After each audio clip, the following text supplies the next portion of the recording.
Bonjour à tous, j'espère que vous allez bien. En tout cas, tout va nettement bien mieux au niveau des résultats de notre club chéri, l'Olympique Lyonnais. 10 points sur 12.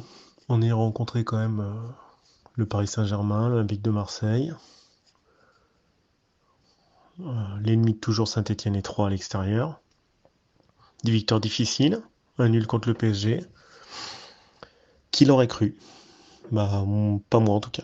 Pas moi, fin d'année dernière.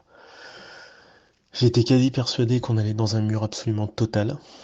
Total. Il n'y avait aucun ressort, aucune aucune capacité à ressortir sportivement du marasme dans lequel on s'était plongé, dans lequel Peter Bosz nous avait plongé par sa stratégie assez hasardeuse de vision tactique du football assez inadaptée à la Ligue 1. Mais il y a quelqu'un que j'ai critiqué pour une seule raison, pour son manque de réaction, mais qui a le mérite d'exister, qui existera toujours, et finalement qui était le seul à pouvoir lever les montagnes, les tsunamis, les ouragans et les tempêtes. Une seule personne. Cette personne, elle s'appelle Jean-Michel Aulas. Une seule personne. Le seul. Moi, j'avais fait un petit édito suite aux incidents au LOM, et j'avais vu notre bon président houspiller, râler contre l'arbitre, aller sur la pelouse aux côtés de Thierry Henry pour Prime, Amazon. Je sentais qu'il avait envie. Il avait envie, je me suis dit, ça y est. Enfin, on a retrouvé Jean-Michel Aulas. Tout feu, tout flamme, dans le vestiaire de l'arbitre, dans les couloirs, dans tous les sens. C'était juste après l'annonce du départ de Juninho, et Juninho ce jour-là se tenait non pas dans le vestiaire, mais il se tenait, vous savez où, pendant tout l'arrêt, aux côtés de Bruno Guimaraes et de Paqueta, dans le couloir prêt à reprendre le match. Parce qu'il avait annoncé son départ. Et il était en train de discuter pendant 1 heure, quasiment, il y avait les images, hein, si vous voulez, entouré de ses deux acolytes compatriotes brésiliens, dans le couloir. Pour un directeur sportif, même sur le départ, c'est quand même bizarre de ne pas être aux côtés du président, des autres joueurs, voilà. Et on avait dit, je m'étais dit, ça y est, Jean-Michel est ressorti, Jean-Michel est là. Il est là, on est reparti. Et puis c'est retombé à l'eau, les résultats sont tombés, on n'a plus trop vu Jean-Michel Aulas. Et je me dis, c'est pas possible. Depuis 2008, à chaque fois qu'il délègue, à chaque fois on va dans le mur. Chaque fois qu'il est absent, à chaque fois, ça va pas. Et là, ces dernières années, il était très très absent. Et je vais vous faire une petite histoire, un conte de fées. Je vais vous raconter une année à l'Olympique Lyonnais, tel que moi je le vois. Si vous reprenez les propos du 25 mai 2021, il y a un homme qui s'appelait Rudy Garcia et qui a dit, textuellement, je reprends, hein, j'ai l'interview sous les yeux, il annonce son départ et il dit: Ici, il y avait trop de dissensions dans ma relation avec Juni, ça s'est bien passé au début. Les choses ont commencé à se gâter sans que je m'en aperçoive. Après 2 ou 3 victoires en novembre, le directeur sportif ne venait plus me féliciter, donc Juninho. J'ai découvert que quand les recrues brésiliennes ne jouaient pas, il n'était pas heureux. Il préférait gagner, mais avec ses joueurs, donc les Brésiliens. En l'occurrence qu'il a recruté, donc Guimaraes, Paqueta. Il aurait préféré gagner, mais avec ses joueurs, il s'est beaucoup investi, et c'est une qualité, mais je pense certainement qu'il a dû leur promettre des titulaires. Et quand il les fait venir, ces joueurs, c'est pour être titulaire. À la trêve hivernale, je suis allé voir Vincent Ponceau, et je lui ai dit: qu'est-ce qui se passe? Que cherche Johnny à prendre le poste? Ce n'est pas possible de continuer comme ça, je lui laisse les clés s'il les veut. Novembre 2020, tout va bien pour l'Olympique Lyonnais. On est premier du championnat. On marche sur l'eau. On finit champion d'automne en décembre. Quelques mois après la 4e place, donc 76 points quand même à Rudy Garcia, il nous dit: en fait, cette saison-là où on a été champion d'automne, hein, un mois après, ça allait déjà plus avec Juninho. Il y avait déjà des problèmes avec les recrues brésiliennes qui ne jouaient pas. On était déjà dans cette philosophie assez ubuesque, des problèmes de management, et j'en ai longuement parlé, que Juninho était un mauvais manager. C'est peut-être un très bon entraîneur, un très bon recruteur, certainement. Il a recruté des joueurs quand même compétents comme Guimarães et Paqueta, qui sont des très bons joueurs. Pour l'un et l'autre, un excellent joueur, Paqueta. On avait déjà cette problématique. Et Jean-Michel Aulas, il le savait. C'est-à-dire que Juninho ensuite est venu s'expliquer en mai, suite aux propos de Rudy Garcia sur le plateau d'OLTV, chez Bart. Et il a dit, ce monsieur, je ne prononcerai plus son nom, en l'occurrence Rudy Garcia. Il a fait trop de mal à moi et aux joueurs brésiliens, il a fait trop de mal aux gens. Je ne prononcerai plus son nom, c'était plus possible de travailler avec lui. Effectivement, un entraîneur qui peut pas positionner les joueurs qu'il veut, c'est assez problématique. Peut-être qu'on promet des choses à des recrues de jouer ou pas, ça c'est autre chose, hein, mais ça c'est un problème interne. Et Jean-Michel Aulas, il est pas amnésique. Il sait très bien ensuite que un joueur qui s'appelle Rafael da Silva, qui en l'occurrence avait quitté le club une année avant, hein, en mai 2020, avait dit sur Twitter, d'ailleurs comme Guimarães, je cite, en paraphrasant Rudy Garcia, les choses ont commencé à se gâter sans que je m'en aperçoive. 3 petits points, je m'arrête là. Donc le clan brésilien est sorti, la deuxième balle brésilienne sort, Bruno Guimarães, le lendemain de l'interview de Rudy Garcia. Tout a commencé à ne pas fonctionner quand il a manqué de la cohérence de ta part, entre parenthèses, Rudy Garcia. Jean-Michel Aulas est un homme extrêmement intelligent, un grand entrepreneur. Mais il a un défaut, un seul. Un seul défaut. C'est quelqu'un qui délègue. Et quand vous déléguez en France et que vous êtes chef d'entreprise, ce qui arrive assez souvent à des chefs d'entreprise, il y a 2 possibilités, malheureusement. Soit vous trouvez des gens brillants, mais qui veulent vous bouffer votre place, et prendre des parts dans la boîte ou prendre la boîte, ou l'organisation. Soit vous vous entourez de gens moins forts, mais qui sont dits corporate, c'est-à-dire qu'en gros, ils vont suivre la ligne que vous dites, mais ils ne vont pas être capables de manager, même sur une portion que vous leur donnez. Et en l'occurrence, Vincent Ponceau, moi j'ai absolument rien contre lui, mais en tant que directeur sportif, je n'ai toujours pas compris son rôle. Personnellement, je ne sais pas s'il est au transfert, peut-être qu'il est très bon sur les transferts et les contrats, hein, comme disait Thomas. Je comprends pas le rôle qu'il avait, je comprends pas la différence entre directeur du football et directeur sportif. Moi j'ai toujours pas compris, mais il faudra m'expliquer. Peu importe, c'est pas lui le sujet. Mais surtout sur le Juninho, il s'est entouré de quelqu'un, il a délégué du pouvoir en mai 2019 à quelqu'un qui n'était clairement pas compétent, qui confondait directeur du recrutement et coach. Et Jean-Michel Aulas, il n'est pas aveugle. Qu'est-ce qu'il a dit aujourd'hui à l'arrivée de Tanguy Ndombele et de Romain Fèvre? Il a sorti textuellement. Écoutez bien quand même. Sur Juninho, aujourd'hui Jean-Michel Aulas. Donc regardez les propos sortis par Rudy Garcia au mois de mai et Juninho et toute sa troupe de Brésiliens. Avec Juninho, on n'est plus en contact aujourd'hui et je ne fais pas partie des gens à l'ancienne. Et je fais partie. Pardon, excusez-moi. On n'est plus en contact aujourd'hui avec Juninho et je fais partie des gens à l'ancienne. J'attache beaucoup d'importance aux relations humaines. 1. Cela s'est mal passé, donc en l'occurrence avec Juninho, contre notre gré, donc l'Olympique Lyonnais. 2. Il a pris la décision de s'en aller sans nous en informer. Cela a créé des turbulences difficiles à absorber. C'est une déception. Donc Juninho, qui croyait avoir la main de s'expliquer chez Bart en racontant sa version et en ayant le quitus et l'approbation de ces troupes brésiliennes qu'il a recrutées, en l'occurrence Guimarães, et d'un ancien joueur de l'Olympique Lyonnais, à savoir Rafael da Silva, parce que Rudy Garcia n'en voulait plus. Donc en fait, c'est un règlement de compte entre Garcia, Guimarães et Rafael da Silva qui est parti parce que Garcia ne voulait plus le mettre titulaire et que le titulaire était devenu Dubois. Et pas Kenny Tete est parti, Rafael est parti, et celui qui est resté, c'est Léo Dubois.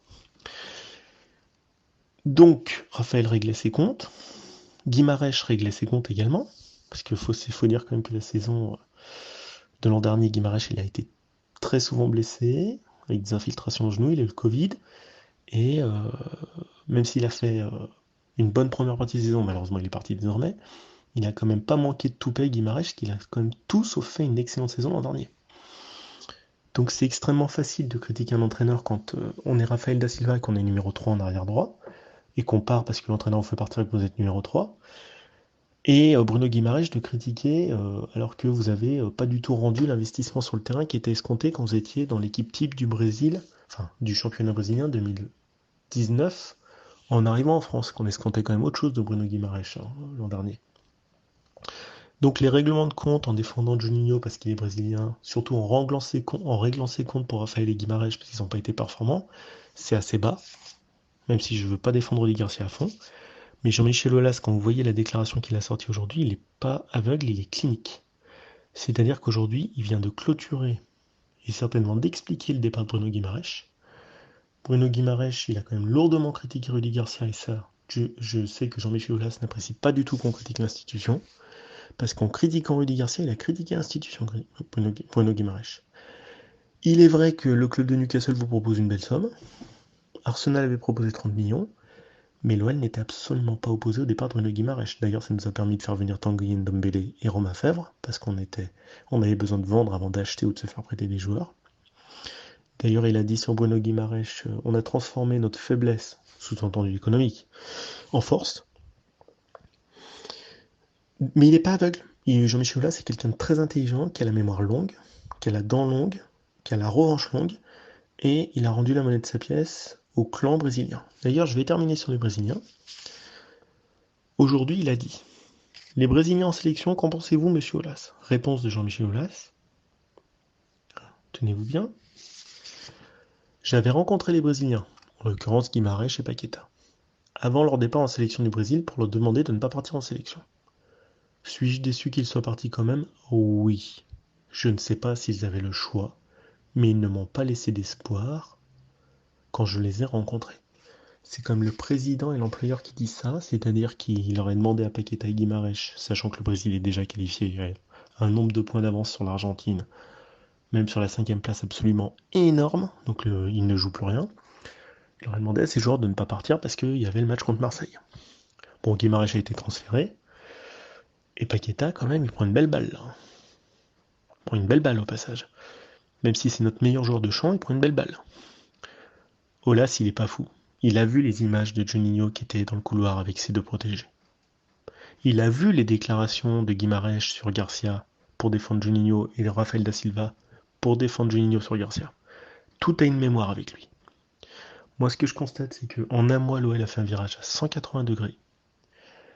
Juninho est parti, donc une trahison pour lui, clairement une trahison, donc c'est fini. Le clan des Brésiliens est en train de se déliter à vitesse grand V, c'est-à-dire que le clanisme des Brésiliens sur Rudy Garcia, il l'a pas vu qu'à travers Rudy Garcia, je vous disais quelques secondes avant, il l'a vu surtout comme une attaque envers l'institution, c'est-à-dire que le clan des Brésiliens est supérieur à l'OL. Juninho, Guimaraes, Rafael da Silva, c'était supérieur, et ça, il ne peut pas le tolérer. Donc là, il vient de clôturer très brutalement avec le départ de Guimaraes et de Juninho, plus les déclarations qu'il a eues aujourd'hui sur Juninho et les Brésiliens en sélection, il vient de clôturer très sèchement la page brésilienne. Mais Aulas, quand il veut s'énerver, il s'énerve et il est redoutablement efficace. Redoutablement. Il est clinique.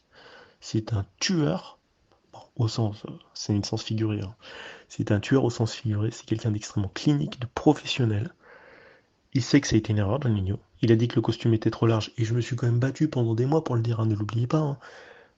N'oubliez pas mes premiers éditos, à quel point beaucoup de supporters lyonnais m'ont lynché, m'ont lapidé pour avoir critiqué Odio do Brasil, parce que c'est vrai que dès qu'on critique un Brésilien, je sais pas pourquoi, c'est une nationalité qu'on n'a pas le droit de critiquer a priori, comme si chaque Brésilien avait un peu de carnaval de Rio en lui et de sang de danse.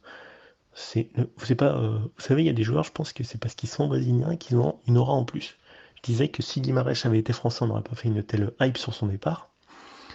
Et que s'il avait été burkinabé, népalais, suédois, ce que vous vouliez, eh ben on n'aurait pas fait autant de hype sur lui, étant donné son niveau de jeu quand même pendant un an et demi. Certes, les derniers mois ça allait, mais pendant un an et demi, j'ai quand même pas oublié les copies qu'il a rendues. C'est des choses comme ça. Et Aulas, il est pas fou. Moi, Juninho, depuis le début, je me suis dit comment on peut recruter un manager sportif qui n'a pas les compétences pour être un manager tout court, d'encadrement d'équipe. Il faisait de la politique au Brésil, Thomas l'a dit. Il faisait beaucoup consultant pour une chaîne télé à commander des matchs, et pourquoi pas? Mais il a jamais, à 45 ans, managé une seule personne de sa vie avant d'arriver à l'Olympique Lyonnais. Jamais, jamais, jamais. Vous pouvez être un excellent joueur de foot, un très bon commentateur sportif. Ce n'est pas une chose innée d'être manager. Il faut l'évaluer lors de son recrutement.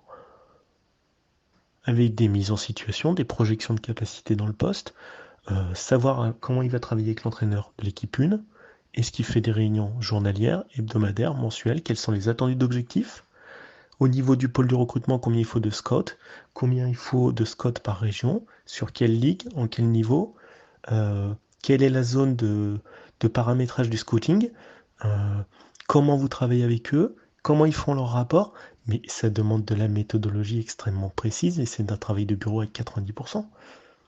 Après que vous regardiez les matchs de l'académie, pareil, il y a un travail éminemment sur l'académie au niveau scolaire, au niveau des études, au niveau des projets avec les familles, pour voir si les joueurs veulent devenir pro, pas pro, s'ils veulent rester au club, pas pro.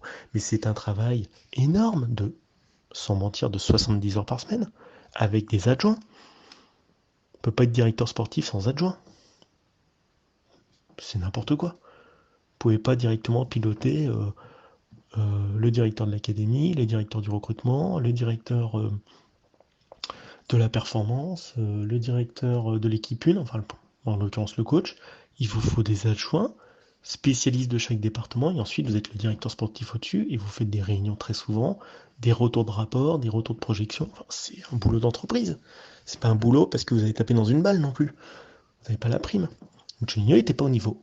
Et Olas l'a découvert et il l'a avoué à son départ. Moi je l'ai dit 6 mois avant. Vous allez me dire, ouais, t'es vantard. Non, je l'avais dit 6 mois avant. Chacun son job. Je pense que je connais mieux le job là que Jean-Michel Aulas. Il connaît peut-être plein de trucs sur l'entrepreneuriat, mais là il s'est complètement planté sur le management. Complètement. Il a fait confiance à quelqu'un qui a une ancienne gloire du club, mais c'est parce que vous êtes une ancienne gloire du club que vous allez réussir. Sur un poste extrêmement précis, déterminé, lourd en termes de responsabilité et de mission. Extrêmement lourd. Donc après, là où je suis content, c'est que Jean-Michel Aulas, il a repris la main. Il a repris la main sportivement. Parce qu'on peut en dire ce qu'on veut, mais la tactique de l'arbre de Noël à 5 derrière. Alors, Hugo Guimay dit 3 derrière, 2 pistons, 4 au milieu, machin. Non, c'est 5 derrière. Pas dire des conneries. Hein. C'est un milieu de terrain blindé et un mec devant qui se balade avec deux copains sur les côtés. Voilà. Sauf que ça a payé contre Paris. Le match fondateur, c'est contre Paris. Ne se prendre qu'un poteau de Mbappé et un but en fin de match de Kerrer, c'est ça la réalité. C'est qu'on a réussi contre Paris. Ensuite, évidemment, quand vous marchez contre Paris, que Mbappé il tape un coup franc sur le poteau et une occasion dans le jeu arrêté sur le poteau, quand vous muselez quasiment le meilleur attaquant du monde, vous vous dites putain, un but contre Paris, Mbappé deux poteaux, on fait pareil contre 3. Putain, on gagne à 0 sur P, mais on prend pas d'occasion. Quasiment. À part le retourné de Ripper en fin de match. Bon. Voilà. Contre Saint-Étienne, vous gagnez à 0. Vous concédez très peu d'occasions. Contre Marseille, vous concédez très peu d'occasions. Bah, c'est bon, la défense, elle est consolidée. Mais celui qui a blindé le truc, c'est Jean-Michel Aulas. Et je vais vous dire pourquoi c'est vrai, parce qu'en décembre, Peter Bosz avait dit je m'en fous de gagner, je ne gagnerai qu'avec la manière, qu'avec ma philosophie de jeu. En l'occurrence, sa philosophie de jeu, c'est pas celle qui a été proposée les 4 derniers matchs. Mais Peter Bosz lui reconnaît ce crédit d'être intelligent, d'avoir écouté Jean-Michel Aulas et d'avoir appliqué ce qu'a dit Jean-Michel Aulas, un mec qui a réussi dans le football. Un des plus grands présidents du XXe siècle et du XXIe siècle réunis. Donc, Peter Bosz, il a mis son poing dans sa poche, il a serré le poing, il a grimacé, il a dit ok, maintenant c'est FC résultat. Voilà. Le souci,